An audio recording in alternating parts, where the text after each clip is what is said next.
Hello students. So dear students, we have already learnt about fundamental rights and duties, right? The next, that is in our next lesson, we are going to study about directive principles and state policies. What are these directive principles and state policies? Before going that, let us know what is the meaning of this directive principles of state policy. What happened is, the constitution, it has provided some directive principles to follow, so that it is easy for those lawmakers to make it in goodness of all the people of the nation. So the principles made by the constitution, both for the central and the state, that is called as directive principles of state policy. After knowing the meaning of this, let us study the importance of these directive principles and what are those 11 directive principles of state policies. Actually, what are those 11 directive principles of state policy? They are social justice to the weaker sections, and next women and child welfare, labor welfare, aid to the helplessness, uniform code of law to all, prohibition of liquor, agriculture and association of animal husbandry, environment, protection of historical monuments, international peace and security. These are 11 directive principles of state policy. Let us study one by one. Before beginning with those, let us first know the meaning and the importance of these directive principles of state policy. What it is, they have given the meaning of the directive principles of state policy. The constitution has directed the state to follow some principles in order to achieve the ideal welfare state. See, constitution, what it has done, it has directed the state to follow some of the principles. Why they need to follow the principles? For the ideal welfare of the state. These directive principles are called as directive principles of state. See, whatever the principles directed for the state, for the welfare of society, that is called as what? That is called as directive principles of state. The governments are expected keep these principles in view while administrating the state. See, all the time the government, they need to expect all these directive principles whenever they are administrating the state. They need to keep these policies and then administrate the state. These are the indicators for the holistic development of India. What are these 11 directive principles? They are what? They are the indicators for the holistic development of India. Holistic development of India in the sense, for the entire development of India, for the whole development of India, these 11 directive principles, they are going to guide for the governments. Now let us know the importance of the directive principles of state policy. The directive principles of state policy are the directions given to the central and the state governments by the constitution. What it is? These are the directions given to both the central government and to the state government by whom? It is given by the constitution. It is necessary to adopt these principles while legislating, formulating and implementing policies. So why we need it, or at what time we need these policies? When we are legislating or formulating, or whenever we are implementing some of the policies, we need to follow all these. We need to keep this in mind and then form the policies. The directive principles of state policy are important in achieving freedom, equality and brotherhood and establish the welfare state. See, why we need this why we need these policies? To achieve freedom, to achieve equality and brotherhood, that is to say that all the people are equal, to achieve this equality, brotherhood, and also for the welfare of state. For the whole development or for the whole entire welfare of state, we need to follow these directive principles. The directive principles of state policy included in the constitution are as follows. As I said, what are those directive principles? Those directive principles, now we are going to study one by one, which are being included in the constitution. What is the first one? The first one is the social justice. Let us see what is social justice.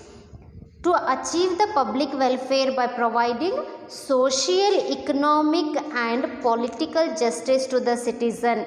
All the justice, that is, the justice might be either social, it might be economic, or it might be political, that should be provided to each and every citizen. That is called as what? It is called as social justice. Next, which one is the second directive principle? It is social justice to the weaker sections. The word itself suggests the meaning that weaker section, in the sense those people or the people who are belonging to the weaker society.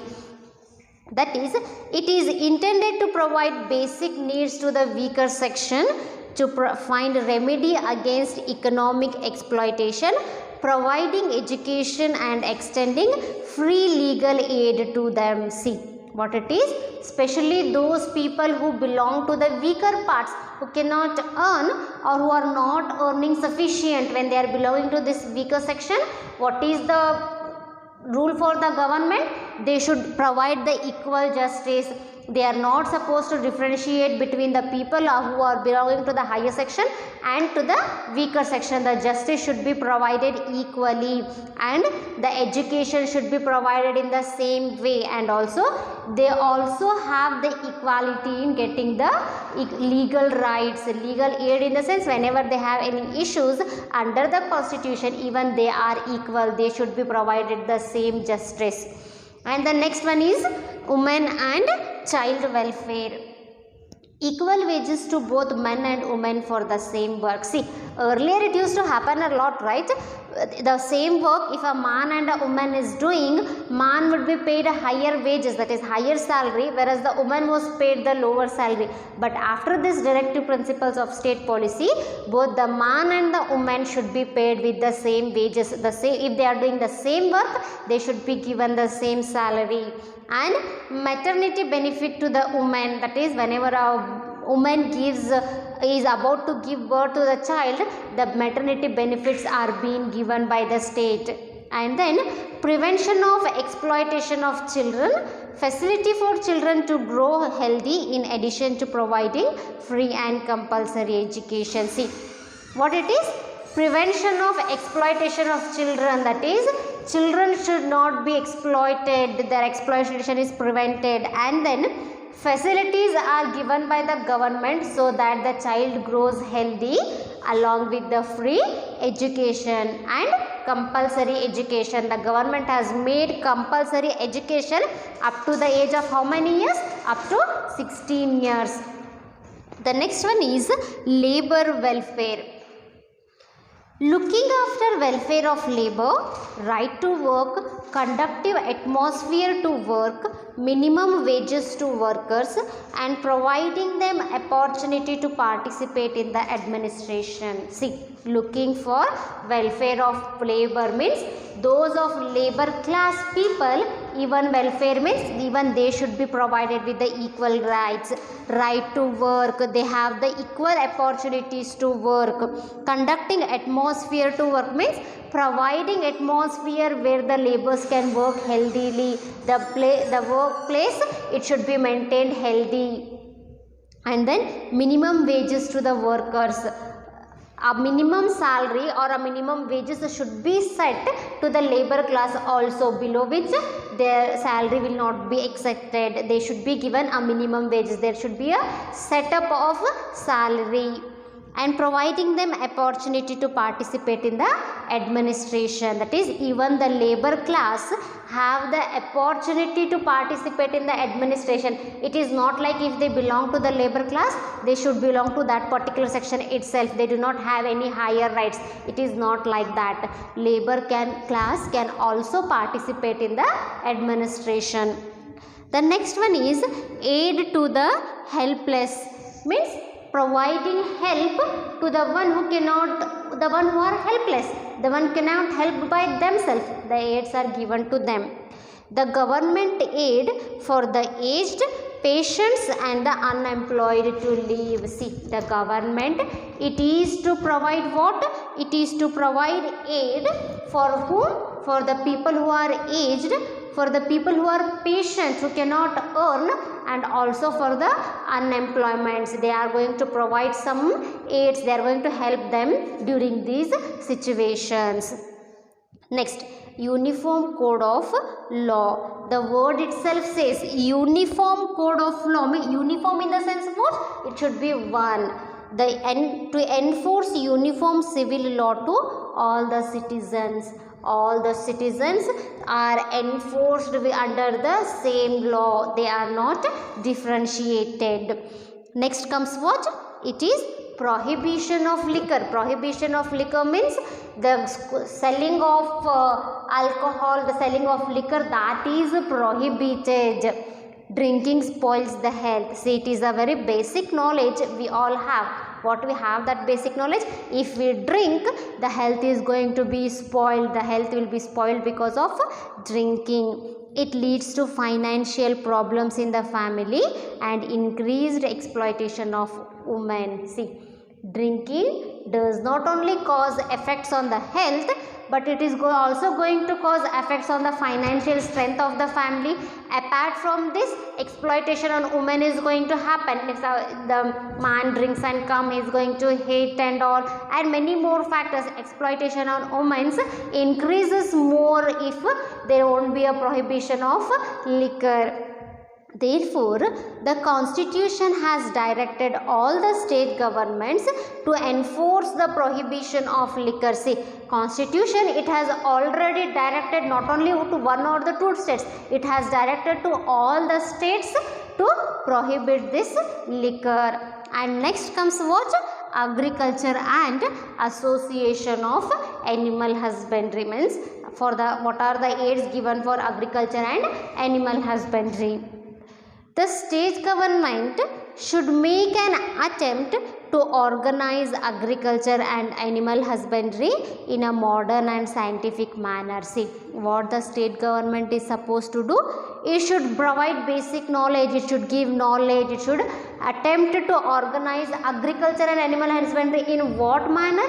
Those not of the old traditional manners, they should be given information to follow these modern and scientific manner, because of which the yield may increase. If you are going to follow the modern and scientific methods, the yield may increase. Animals which are losing their lives because of overwork, that will be saved. Exploitation of animals will be saved. That is why farmers, they should be, the state government, it should provide knowledge in such a way that the people should follow both the modern and scientific manners. In order to protect the unique species, prevent the slaughter of cattle. See, what are the principles again given by the government? It should prevent the slaughter of cattle, means the cattle should not be killed, calf and other animals which give milk, and also those which pull heavy luggages. This should be prevented. The government, it is organizing, it is attempting to organize all these should be saved. Their overwork should be reduced, their heavy carrying of luggage, that should be reduced by what methods? By modern methods. Next comes environment, protection of environment and wildlife. See, the environment which we live, that should be obviously protected. We all live in a social environment, right? We are interdependent. We cannot say that we can live without animals, or we cannot say that animals can live without us. It is all dependent with each other. So, what it should do? Protection of environment and wildlife. Protection of environment from pollution. Protection of environment in the sense, in what sense? It should be protected from the pollution of industries and also from the mines. Again and again, wherever we get the mines, we are just digging, we are imbalancing the earth, right? That is why protection of environment from the pollution of industries and mines, that is one of the aid the government is following, and also to protect the wildlife. Next comes is protection of historical monuments, that is historical monuments in the sense those monuments which have been constructed many more years ago. We can give many examples of historical monuments, right? To protect those is one among the directive principles of state policy. What it is? Like protecting the historical places and monuments. Example of those historic places are Hampi, Beluru, Halebeedu, Pattadkallu and other historical sites. See, what are those other historical sites?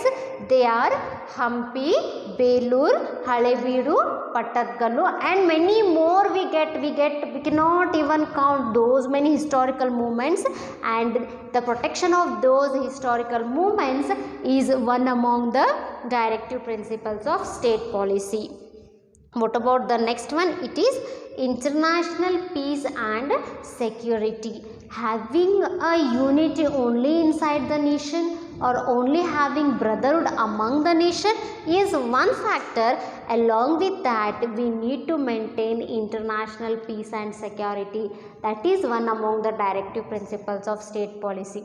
How much it is important to be in unity and to be with brotherhood within the nation, the same way it is equally important to have international peace and security. Participation of the country in safeguarding the international peace and security. What the country has to participate? It should involve itself or it should participate itself for the sake of safeguarding the international peace and security. Let us know what is social justice. Protection to all the people without discrimination based on caste, religion, gender, language, color, region and status, and treating everyone as equal is known as social justice. Always we will be talking about social justice, equal justice and all, right? What is that actual social justice mean? What is the meaning of that social justice? It is that protection of the people. Protection to the people of what type? We should not discriminate among that they belong to the different religion, might be depending on the caste, gender or whatever the language they speak, the color of the skin they have or the region to which they belong, and the status might be a higher status means the one who is the rich or the other is poor. Social justice is about this. Social justice is not going to differentiate in between the people. It is not going to look for the caste. It will not look at the religion, language, color, the status. It is equal for each and every citizen. Provisions such as eradication of bonded labor, exploitation of children, equal rights to women and respecting them are also included under the social justice. Not only without discrimination but also providing what? Means the eradication of bonded labor. Under the social justice, it is that they need to eradicate bonded labor. In our previous sessions, we have discussed about bonded labor. What is bonded labor? Means the one we have given some money and just making them work under that debt. That is called as what? It is called as bonded labor. That exploitation of bonded labor should be stopped. Exploitation of children should be stopped. Equal rights means children should not be exploited and equal rights are given to both the woman and the man, and also respecting them. These are also included in the social justice. The Constitution has given certain advisories and directions to the state government. See what has happened? The Constitution, it has given few of the advices for the state government. It has given some directions to the state government under which they need to follow these advices and directions. In the event of violation of these principles, they cannot be questioned in the court. Of course, the constitution has given some directions and advices to follow, but if someone violates or if someone breaks those advices or directions, they cannot be questioned in the court. They cannot be called and questioned in the court. For example, the central government and several other state governments could not enforce a prohibition of liquor for the last 6 decades. See, each and every time we studied that prohibition of liquor. We say that the provide of means liquor should be stopped. But since 6 decades, not even any state or any government has stopped this liquor. No one can question this in a court of law. See, it is said that prohibition of liquor should be stopped, but still since 6 decades it has not stopped. If it has not stopped, one cannot go to the court and question on it. Means if someone doesn't follow the directive principles, they cannot be asked under the court. So, students, what we have learned in this session? In this session, we have learnt about the meaning of directive principles of state policies. Also, what is the importance? Means how it is going to guide the state and the central government both. Why we need these directive principles for the whole development of the nation, for the entire development, and what are those 11 directive principles of state policy. We have studied what they mean and why we all need this. Also, we studied the meaning of social justice. So students, I hope you all have followed this lesson. Stay safe and keep studying. Thank you.